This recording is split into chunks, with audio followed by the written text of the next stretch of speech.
오늘 주시는 하나님의 말씀은 레위기 제27장 34절의 말씀입니다. 레위기 27장 34절 한 절의 말씀입니다. 우리 함께 읽도록 하겠습니다. 이것은 여호와께서 시내 산에서 이스라엘 자손을 위하여 모세에게 명령하신 계명이니라. 아멘. 아멘. 할렐루야. 9월의 첫째 주일 우리 2부 예배 귀한 자리에 우리 귀한 성도들이 함께 현장에서 예배를 드리고 또 영상으로 예배에 참여하고 계십니다. 이 한 달도 주님이 주시는 은혜와 평강이 가득 넘쳐나시는 그런 복된 성도들이 되시기를 바랍니다. 우리 좌우에 계신 분들 또 귀한 예배 자리에 함께 하셨는데 한번 이렇게 고백합시다. 집사님은, 권사님은 하나님의 보배입니다. 인사하겠습니다. 집사님은 하나님의 보배이십니다. 우리 장로님은 하나님의 보배이십니다. 보배입니다.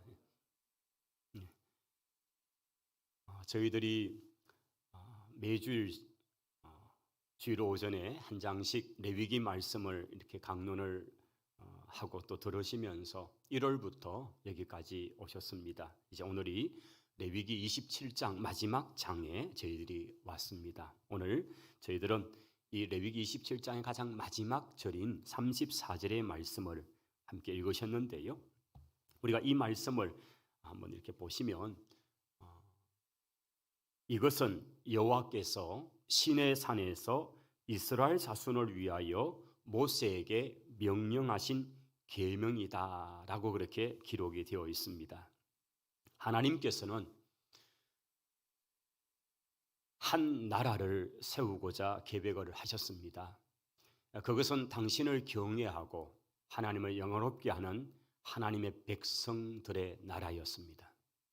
하나님은 이 계획을 이제 구체적으로 실현하시고자 갈대아 우르라는 땅, 메소포타미아 바로 그 지역에 살고 있던 한 사람 아브라함을 하나님께서는 부르심으로 이 계획을 하나님께서는 시작을 하십니다.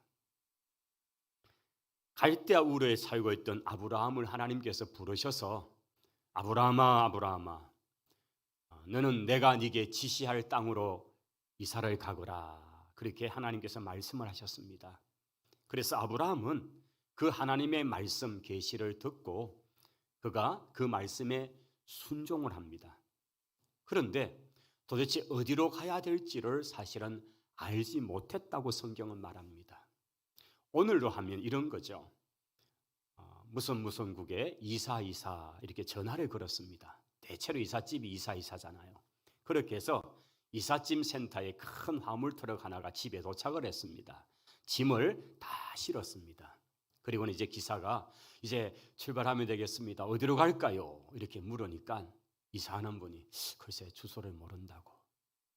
아니 어디로 가냐고. 아니 무슨 말씀이냐고. 어디로 가냐고. 주소를 아직 모른다고요. 너무나 황당하지 않습니까? 일단은 갑시다. 이상하다. 내가 참 이삿집 일을 이렇게 오래 해도 주소도 모르고 어디로 가야 될지도 모르는 이사를 한 적은 없는데 어쨌든 출발하는 거죠. 아브라함이 꼭 그런 모습으로 일단은 이주를 시작합니다. 하나님 어디로 가야 될까요?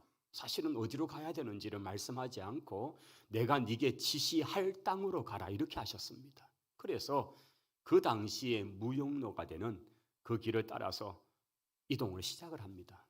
그렇게 쭉 올라가다 보니까 자신의 원래 고향 아버지 데라가 아마 태어나기도 했고 자기의 그 조상들이 살고 있던 그 고향 하란이라는 곳에 이르렀겠죠.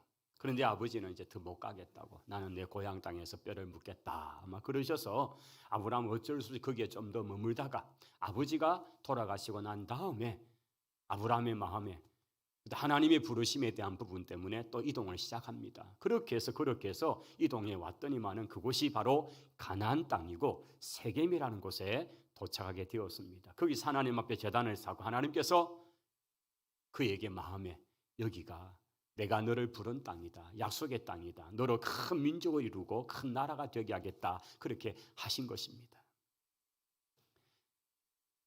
이 하나님의 부르심 앞에 우리가 기억할 한 가지 깨닫는 귀한 것은 우리가 신앙생활을 하고 뭔가 주의 일을 한다고 할 때에 우리가 다 알고 하는 게 아니더라는 것입니다.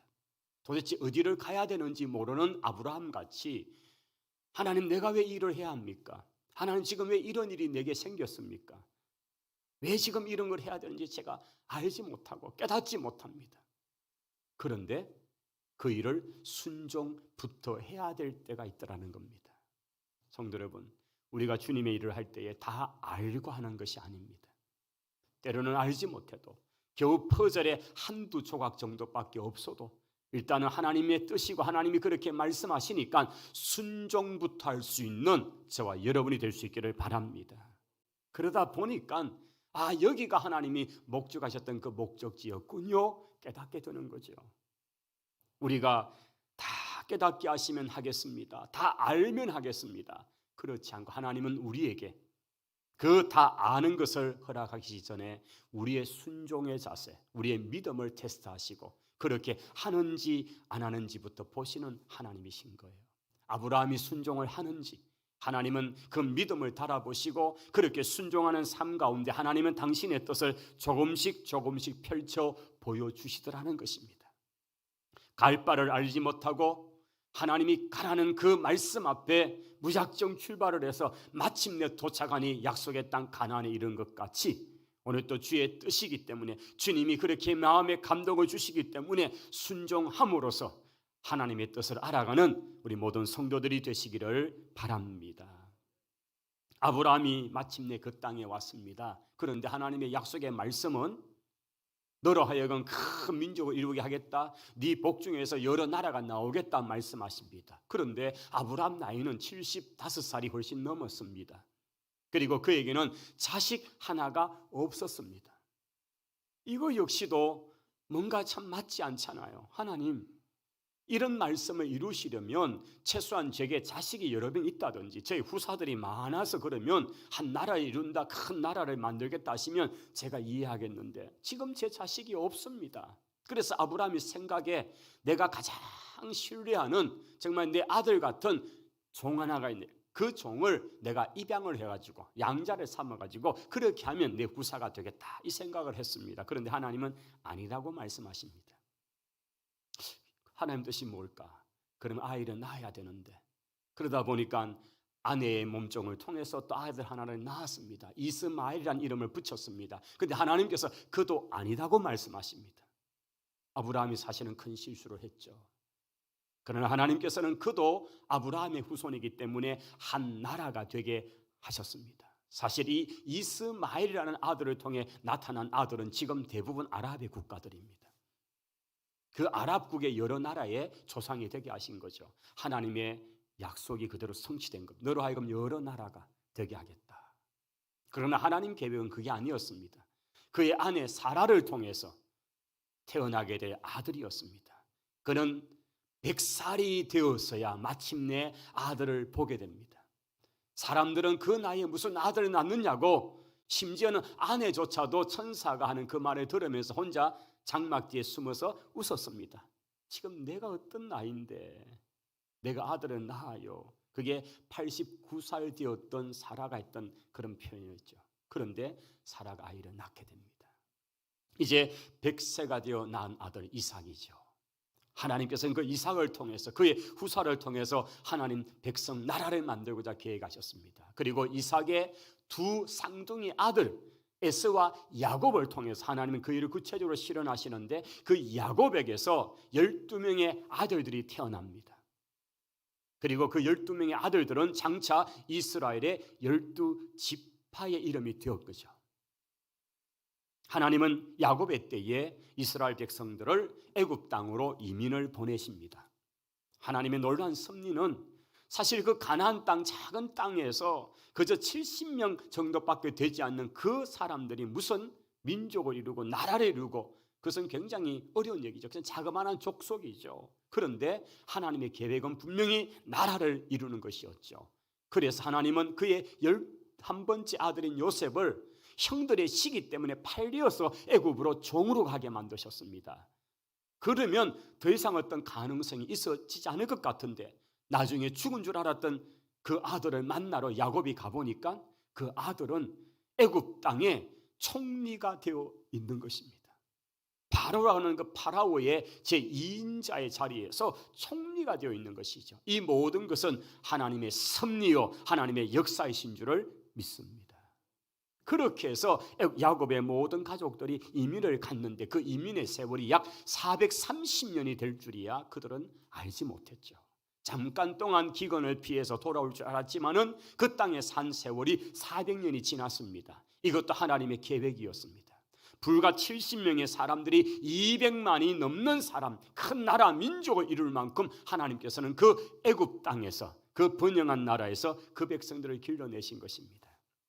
이제 시간이 되었습니다. 약속의 때가 되었습니다. 그러나 이스라엘의 형편은 그 이스라엘이 이 땅 가운데 없이 하고자 하는 사탄과 그의 졸개들을 통해서 끊임없는 고통 가운데, 심지어는 남자아이들은 다 죽임을 당하는 나일강에 벌어져야 되는, 그렇게 죽임을 당하는 이 일을 통해서 아마 이렇게 한 세대 두 세대가 지나면 이스라엘은 그냥 멸절해버리고 말, 이런 상황으로 사탄은 계획을 하고 실현하고 있는 때였던 거죠. 그때 태어난 한 아이, 물에서 건전이었다는 이름을 가진 모세가 하나님의 섭리 가운데 태어나고, 이 모세를 통해서 하나님의 이스라엘 백성들을 구원하는 귀한 일을 하신 것입니다. 자, 그렇게 해서 하나님께서 이스라엘 백성들을 이제 그 애굽의 땅에서 탈출을 시킬 때에, 그러면 애굽의 파라오나 애굽의 백성들은 제발 좀 잘 가라고 그렇게 손뼉을 치고 격려를 하면서 이스라엘 백성을 보내었을까요? 아니었습니다. 사탄과 사탄의 그 세력은 하나님의 나라가 이 땅에 세워지는 것을 극도로 싫어하죠. 그래서 그것을 막고자 시도를 하고, 그래서 남자아이를 죽이는 일부터 시작했지만은 하나님의 귀한 능력의 손은 그 가운데 모세라는 위대한 지도자가 바로의 공주, 바로 그 딸의 궁궐 안에서 자라나게 만드셨던 것입니다. 그리고 때가 되었습니다. 이제 이 백성을 인도하시는데 파로의 그 끊임없는 반대 앞에 하나님께서는 10가지 재앙을 내리기를 시작하십니다. 하나하나 재앙들을 내려가시는데, 문제는 그런 재앙을 당하면요, 고통을 당하면 그들이 막 뉘우치고 돌이키고 그러면서 제발 이제 내가 보내줄게, 이렇게 마음이 약해지지만 자고 나면 마음이 달라버립니다. 내가 못 보내겠다. 그러면 두 번째 재앙이 오고 세 번째 재앙, 이렇게 해서 10가지 재앙까지 왔습니다. 10번째 재앙은 너무나 참혹한 재앙이었습니다. 파라오 그 왕의 아들로부터 시작해서 온 이스라엘 백성이, 애굽 땅의 백성의 첫째 아들들이, 자녀들이 다 죽임을 당하는 형벌, 가축들의 첫것이 다 죽임을 당하는 바로 그 형벌이 10번째 재앙이었던 것입니다. 그 재앙을 당하고 난 뒤에야 바로는 자기 눈앞에 자기 아들이, 자기 왕권에 이어받을 그 아들이 죽임을 당한 것을 보고서야 이스라엘 백성들을 다 광야로 내어 모으는 상황이 간 거죠.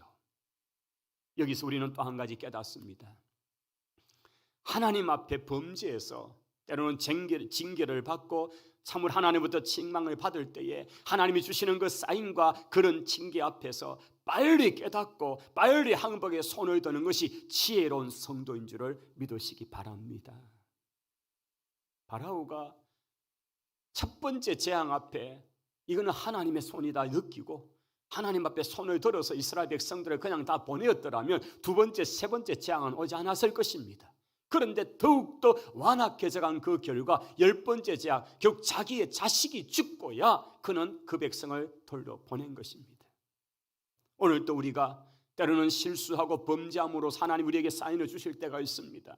그러나 그럴 때에 지혜롭게 이것은 하나님이 내게 내리는 어떤 사인이다 느끼면 빨리 주께로 돌아올 수 있는 지혜로운 성도들이 되시기를 바랍니다. 버티면 매를 더 맞습니다. 우리 가운데 혹시 첫 번째 재앙 안에 있다면요, 속히 주님 앞에 돌아올 수 있기를 바랍니다. 그거 버티다가 다섯째 재앙이 오고요, 나중에 10번째 재앙이 오면요 감당이 안 되잖아요. 자, 그렇게 해서 하나님께서는 이스라엘 백성들을 이끌어내셨습니다. 그러나 또다시 마음이 완악해진 바로는 군대를 동원해서 이스라엘을 추격해 옵니다.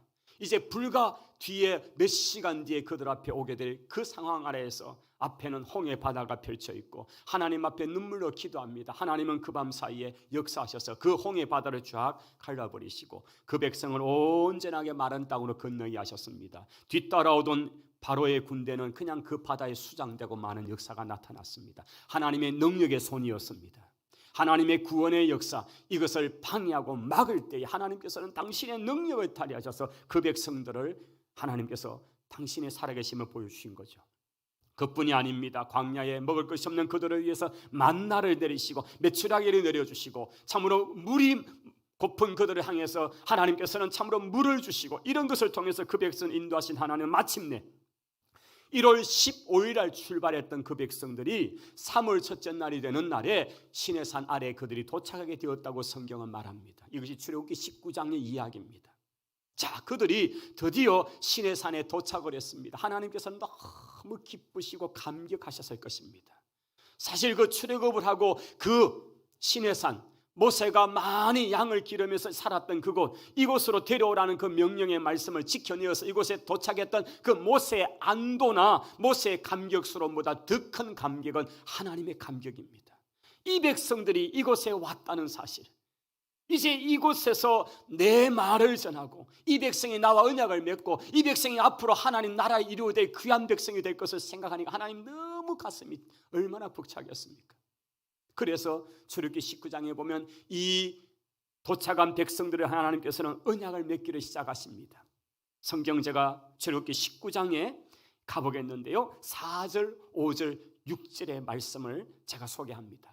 자, 이 19장 4절에 가면 하나님께서는 이스라엘 향해서 모세를 통해 이스라엘에게 이 말을 전하십니다. 내가 애굽 사람들에게 어떻게 행했는지, 바로 이 10가지 재앙부터 시작된 많은 역사적인 이야기, 자신들이 지금 경험하면서 보았던 그 여러 가지 사건들의 이야기입니다. 내가 어떻게 독수리 날개로 너희를 업어서 내게로 인도하여 내었는지. 여러분, 이스라엘 백성을 그 바로의 수중에서 지난 한 달 반, 2달 채 되지 않은 기간 동안에 그 광야의 길을 통해 시내산에 도착할 때까지 어떻게 인도했는지 하나님은 독수리 날개로 업어서 인도하였다. 할렐루야. 하나님이 그렇게 표현하신 거예요.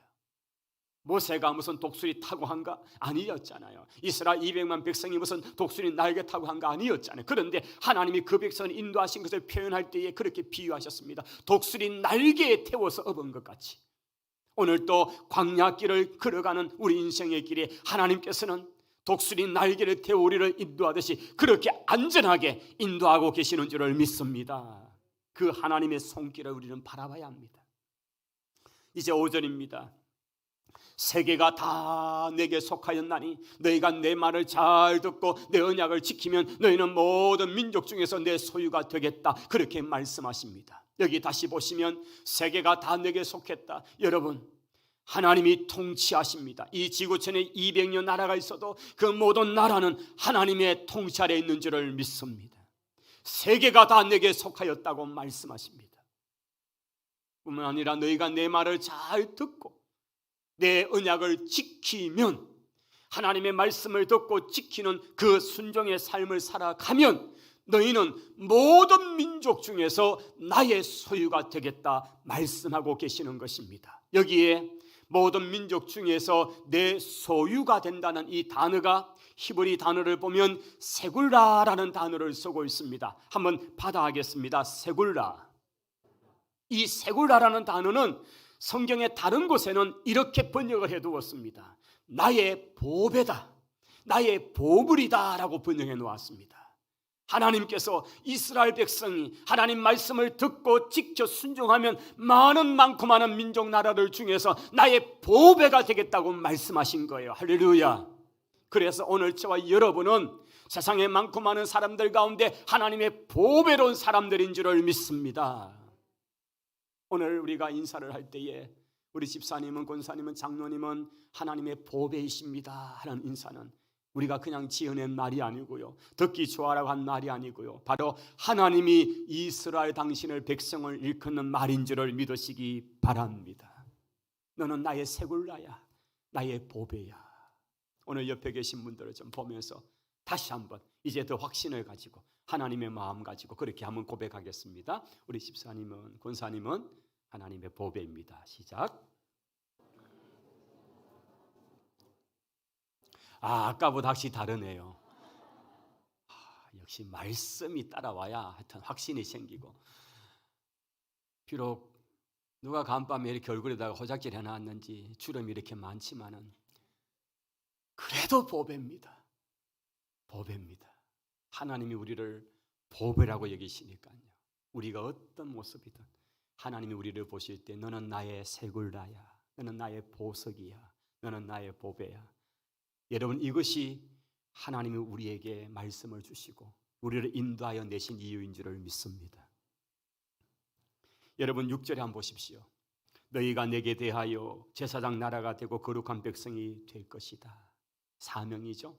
그 다음 너는 이 말을 이스라엘 자손에게 전할지어다. 할렐루야. 바로 이 말. 자, 오늘 말씀의 제목을 한번 우리가 보십시다. 앞에 화면에 있나요? 예. 주보에 있죠? 한번 말씀의 제목 우리 같이 한번 읽겠습니다.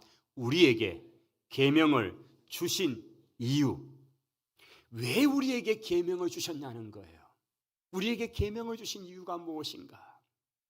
오늘 저와 여러분은 레위기 성경의 가장 마지막 구절이 되는 27장 34절을 읽었습니다. 이 성경을 다 기록을 마치는 모세가 마지막 문장을 이것은 여호와께서 시내산에서 이스라엘 자손을 위하여 모세에게 명령하신 계명이니라 라고 하는 것입니다. 그런데 우리 한 장 앞으로 가보시면 26장의 마지막 절이 되는 46절을 한번 보십시다. 이것은 여호와께서 시내산에서 자기와 이스라엘 자손 사이에 모세를 통하여 세우신 규례와 법도와 율법이니라. 할렐루야. 여러분, 이게 아주 같지 않아요? 그저 단어 한 개, 두 개가 바뀌어 있죠. 그런데 이 계명, 규례, 법도, 율법, 이것은 다 같은 표현입니다. 이것이 어디서 확인되냐면 시편 119편은 한 장, 시편은 장이라 하지 않고 편이라 그러거든요. 그래서 시편은 119장 이렇게 하지 않고 119편 이렇게 이제 표현하는 게 우리 통용적인 겁니다. 사실 뭐 장이라도 관계없죠. 영어에서는 사실은 chapter고 verse예요. 장절이에요. 그러나 우리는 그렇게 이제 익숙한 거예요. 119장보다 119편 이렇게 보통 하는데 한 장에서 가장 절이 많은 것이 172절이나 되니까요. 그러니까 얼마나 깁니까? 몇 장이나 되는 양이죠. 그런데 그 내용을 보시면 거기는 율법, 법도, 규례, 계명, 여호와의 말씀 이런 다양한 표현들을 통해서 계속적으로 하는데 그게 다 같은 의미예요. 결국은 하나님의 말씀을 일컫는 단어들이라는 거예요. 그러면 하나님 우리에게 계명을 주신 이유, 하나님 우리에게 율법과 규례와 법도를 주신 이유는 곧 하나님 우리에게 말씀, 성경을 주신 이유 같은 얘기예요. 왜 하나님이 이스라엘에게 말씀을 주셨습니까? 왜 하나님 우리에게 성경을 주셨습니까? 그것은 하나님이 이스라엘로 하여금 내가 누구인지 너희들 좀 알면 좋겠다. 내가 여호와인 줄을 너희가 알아라. 내가 너희의 하나님이 되고 너희는 나의 백성이 되는 것을 너희가 좀 알면 좋겠다. 이 하나님의 마음이 우리에게 전달되고자 하나님은 그걸 전하고 싶어서 우리에게 이 말씀을 주신 것입니다. 할렐루야. 여러분, 모세를 통해서 이 말을 이스라엘에게 다 전해라. 이 말을 너희가 전해라. 네가 좀 가서 전해라. 이 말씀을 할 때 하나님의 마음이 그거예요. 이스라엘은 하나님이 여호와가 누구신 잘 모르잖아요. 그 전까지 아브라함이 섬겼고 이삭이 섬겼고 야곱이랑 우리 조상들이 섬긴 하나님은 분명한데 근데 그분이 누구인지 그분의 이름도 모르는 거예요. 그래서 모세를 만났던 그 시내산 떨기나무에서 하나님은 당신의 이름을 비로소 얘기하기를 나는 나야. I am who I am. 이런 표현을 써서 나는 유드헤바브헤란 여호와야 라는 단어를 처음 쓰시는 거예요. 그 단어의 뜻은 참 묘해요. 나는 스스로 있는 자야 이렇게 번역했지만 그 자체가 굉장히 어려운 표현이에요. 하나님은 비로소 당신의 이름을 여호와라는 이름을 모세를 통해서 이스라엘에게 알려주셨고 그 모세를 통해 주신 이유는 기록을 남기는 사람이기 때문에 앞으로 그래서 하나님 당신을 계시한 거예요. 내 이름이 이거다라고 하시는 거예요. 하나님의 마음은 이스라엘이 당신의 백성이 당신의 자녀가 하나님 좀 제대로 알면 좋겠다는 거예요. 구약의 활동의 선지자 가운데서 이스라엘 백성들의 패망의 모습을 보고 징계를 받는 모습을 보면서 이렇게 안타까워 울부짖는 선지자가 있었잖아요. 여호와를 알자, 힘써 여호와를 알자, 호세아의 외침이었고요. 여호와를 아는 것이 우리의 힘이니라. 할렐루야. 오늘 저와 여러분이 하나님이 어떤 분이신지, 하나님이 누구이신지 알아갈수록 그것이 우리에게 힘이 되고 능력이 되는 줄을 믿습니다. 왜 우리에게 성경을 주셨습니까? 왜 우리에게 말씀을 주셨습니까? 이 성경, 이 말씀을 통해서 하나님을 확실히 바르게 알 수 있기 때문입니다. 왜 이스라엘이 패망합니까? 왜 이스라엘이 엉터리 길을 가고 있습니까? 하나님 말씀을 바르게 알지 못했기 때문이라고 선지자들은 외치고 있는 것입니다. 하나님은, 그 하나님의 마음이, 내 백성은, 내 자녀는 나를 좀 알면 좋겠다, 나를 바르게 알면 좋겠다, 바르게 알아야 바르게 경배할 수 있기 때문에, 그래서 하나님은 자기 계시, 자기를 알려주는 그 방법으로 성경의 기록이라는 것을 통해서 하신 것입니다. 오늘 우리에게 주어진 66권의 이 신구약 성경은 하나님 당신이 누구이신가를 잘 보여주는 유일한 책인 줄을 믿습니다. 신학교에 가면 1학년 때 배우는 과목이 있습니다. 가장 처음 배우는 것은 신론이라는 과목입니다. 하나님이 누구이신가, 거기에 삼위로 계시는 성부 하나님이 어떤 분이시고, 성자 예수님이 어떤 분이시고, 성령님이 어떤 분이신지를, 그것이 가장 신학의 시작입니다. 하나님이 누구이신가. 오늘 하나님은 이 계명의 말씀을 주셔서, 이 율법의 말씀을 주셔서 하나님 당신이 누구이신가를 보여주신 것입니다. 저와 여러분이 이 레위기의 말씀이나 모세오경이나 또는 신구약의 모든 말씀을 통해서 하나님을 바르게 알아가시기를 바랍니다. 우리가 하나님을 바르게 알수록, 하나님을 더 풍성히 알수록 그것은 우리에게 힘이 되고 능력이 될 줄을 믿습니다. 또한 하나님께서 이스라엘 백성들에게 이 말씀을 주신 것은 이스라엘 백성이 이제 이 하나님의 뜻을 따라서 하나님 나라를 이루고 하나님의 기뻐하는 성도의 삶을 살기를 하나님 원하신 것입니다. 하나님은 이스라엘 백성을 이곳까지 인도하시고 이제 이 시내산에서 머무는 기간이 약 355일간이었잖아요. 1년에 딱 열흘이 빠지는 기간 동안 그 백성들이 그 아래 머뭅니다. 거기서 머물면서 하나님께서는 그 백성들에게 무엇을 하시면 일단 언약을 맺습니다. 제가 소개했던 출애굽기 19장 4절, 5절, 6절의 말씀 속에서 언약을 맺고요. 그 다음 십계명을 위시한 이런 여러 가지 레위기 말씀이나 이런 것들을 말씀 기록을 하게 하시고 법을 주십니다. 그리고 그들이 한 6개월 동안 만든 것은 성막이었습니다. 이것이 시내산에 머무는 그런 1년에 한 열흘 정도 모자라는 기간 동안에 그들이 한 겁니다. 이것이 다 완성이 되고 나니까 하나님께서는 그 완성된 성막 위에 하나님의 임재의 모습으로 구름으로 계시다가 그 구름이 붕 뜨고는 이동이 시작하면 이스라엘이 다 짐을 꾸리고 출발을 합니다. 그것이 바로 이제 레위기 다음에 나오는 민수기에 나오는 이야기입니다. 나중에 민수기에서 여러분 확인하시고요. 자, 하나님께서 이스라엘 백성들에게 바로 당신이 누구이신가를 보여주고 난 다음에 이제는 당신의 백성들은 어떻게 살아야 될 것인가를 보여주시는 것, 바로 이것입니다. 우리가 레위기를 통해 배웠던 것이 바로 그겁니다. 하나님을 어떻게 예배하는지. 그 당시에 그들은 애굽 땅에서도 예배가 다양한 게 있었고 가나안 땅에도 그런 온갖 예배가 있었고, 그런데 그것은 자기들의 방법대로 자기들의 고안에여서 자기들의 마음대로 하는 예배였죠. 진짜 예배가 아니죠. 그런데 오늘 우리가 레위기를 통해 지난 6개월 이상 동안 쭉 보신 것은 전부 하나님의 말씀에 따라, 하나님이 주시는 법에 따라서 하는 거죠. 내 마음대로 내 기분대로 하는 것이 아니고 말씀에 따라 예배드리고 말씀대로 예배하는 것, 이것이 하나님께 드리는 참된 예배인 줄을 믿습니다. 우리는 그것을 배워왔습니다. 예배는 어떤 종류가 있고 어떻게 드리고, 예배 드리는 자로 섬기는 제사장들은 어떤 사람이 되어야 하고, 그들은 어떻게 생활해야 되는지, 백성들은 어떻게 나와야 되는지, 버려지는 재물은 흠이 하나도 없는 것들을 어떻게 구하고 어떻게 골라서 어떻게 바쳐야 되는지, 이런 것 하나하나가 너무나 자세하게 기록된 성경이 바로 레위기였습니다.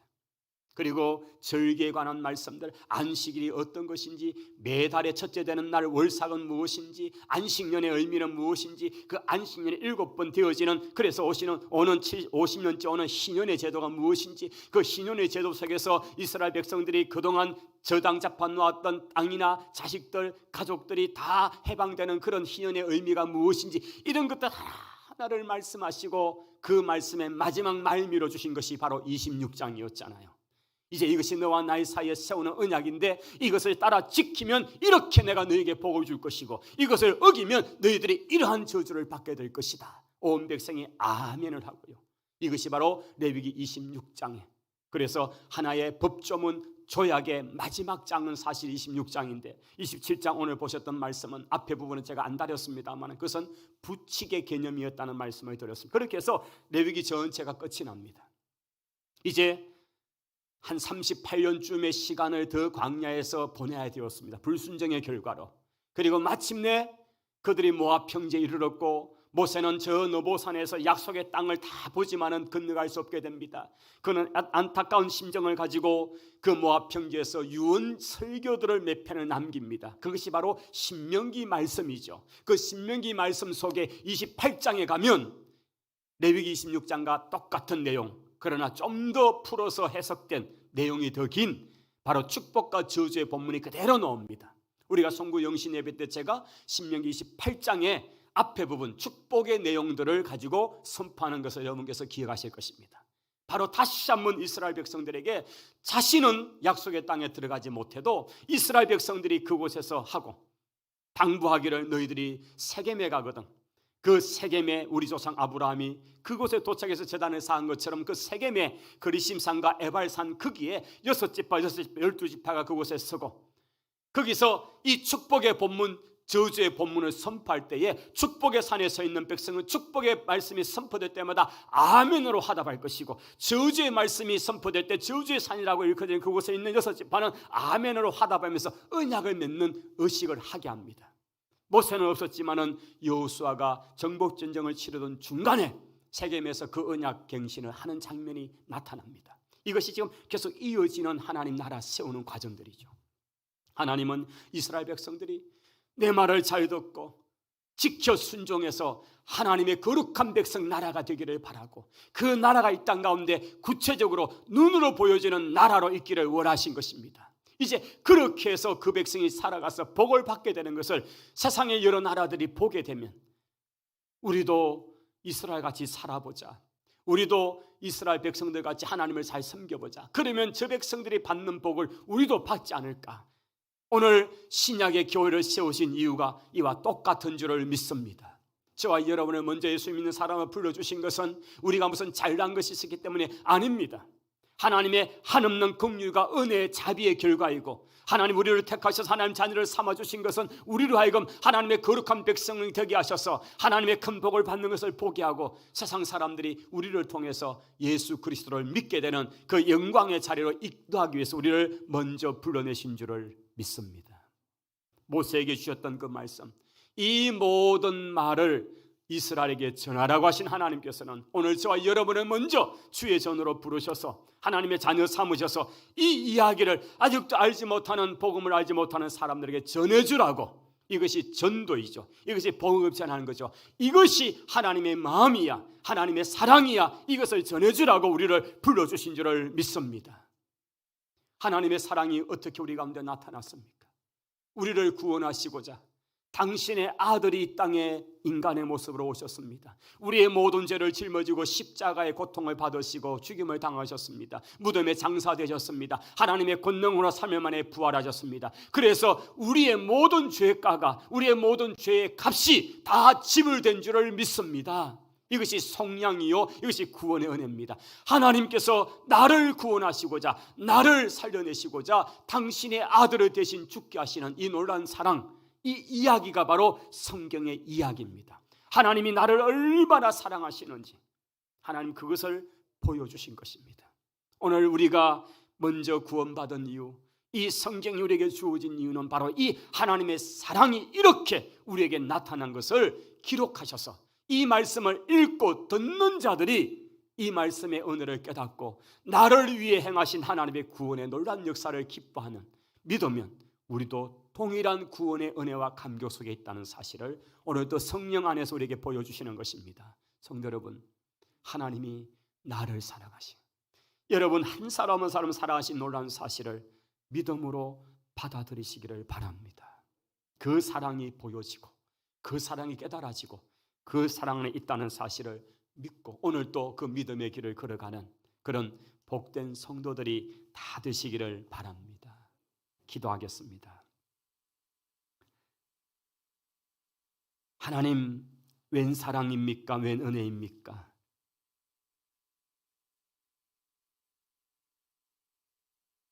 우리를 사랑하셔서 독생자를 이 땅에 보내서 우리 대신하여 십자가에 죽어 우리의 모든 죄의 값을 지불하여 사탄의 소유에서 하나님의 자녀로 신분을 바꿔주신 것을 감사합니다.